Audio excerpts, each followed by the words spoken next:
కడప జిల్లాలో మాజీ మంత్రి వైఎస్ వివేకానందరెడ్డి 75వ జయంతి సందర్భంగా ఆయన కుమార్తె వైఎస్ సునీత కీలక వ్యాఖ్యలు చేశారు.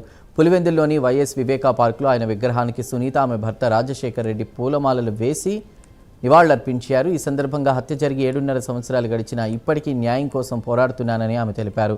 హత్య విషయం ప్రజలకు తెలియకముందే మాజీ సీఎం జగన్కు తెలిసిందన్నారు.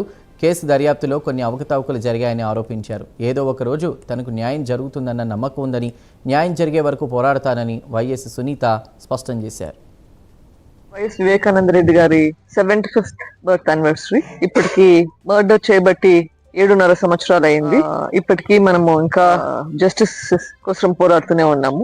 ఈ మధ్య కాలంలో కూడా కొన్ని జడ్జ్మెంట్స్ వచ్చాయి. లాస్ట్ 6 months ఈ లాస్ట్ 1 year లో వచ్చిన జడ్జ్మెంట్స్ కూడా నాట్ వెరీ గుడ్ జడ్జ్మెంట్స్ అనిపించింది నాకు. ఫర్ ఎగ్జాంపుల్, ఇన్వెస్టిగేషన్ కంప్లీట్ కాలేదు, ఫర్దర్ ఇన్వెస్టిగేషన్ చేయాలి అని అడిగినప్పుడు ఒక జడ్జ్మెంట్ లో the court decided that for example Jaganmohan Reddy గారికి పబ్లిక్ ఇన్ఫర్మేషన్ కాకముందే బిఫోర్